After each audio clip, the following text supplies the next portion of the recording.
Bismillahirrahmanirrahim. Assalamualaikum warahmatullahi wabarakatuh. Mengapa Belanda sulit menaklukkan Aceh? Sejak tahun 1873 hingga 1904, Belanda terlibat perang dengan Kesultanan Aceh yang disebut dengan Perang Aceh. Perang Aceh menjadi salah satu perang terlama di dunia. Upaya Belanda untuk dapat menguasai seluruh wilayah Sumatera ini terganjal di wilayah Aceh karena kerasnya perjuangan mereka. Selain itu, kurangnya informasi tentang daerah tersebut juga telah membuat Belanda benar-benar kewalahan.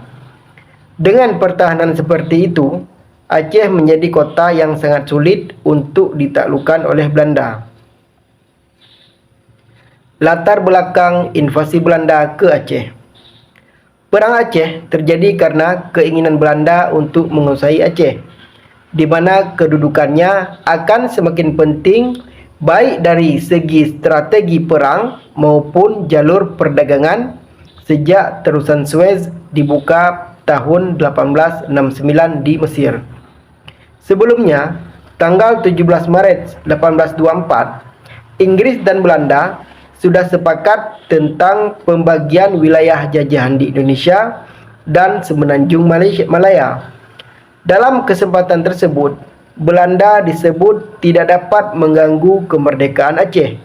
Namun, pada kenyataannya, Belanda tetap berusaha melancarkan serangan terhadap Aceh yang jauh dari ibu kota. Kewaspadaan Sultan Aceh meningkat dan bersiap untuk menghadapi segala konsekuensinya. Pada 1871, terjadi penandatanganan Traktat Sumatera antara Inggris dan Belanda yang semakin membuat Aceh khawatir. Dalam perjanjian tersebut, Belanda diberi kebebasan untuk memperluas wilayah di seluruh Sumatera termasuk Aceh. Usai perjanjian tersebut, Belanda melancarkan agresinya pada 5 April 1873, dipimpin Jenderal Kohler.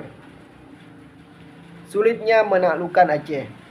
Pasukan Aceh yang terdiri dari para ulama, ulai balang, dan rakyat terus mendapat gempuran dari pasukan.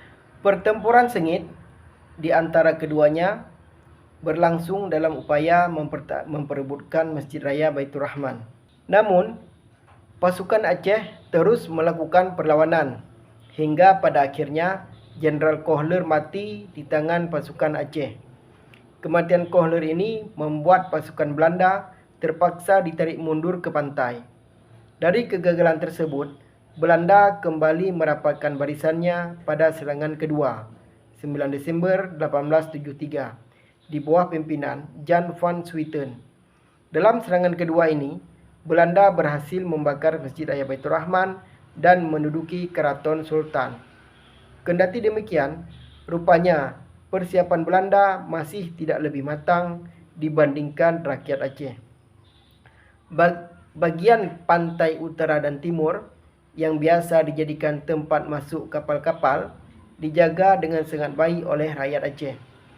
Begitu juga dengan jalur darat di selatan dan pantai barat yang tidak kalah ketat dari penjagaan pasukan kerajaan Aceh.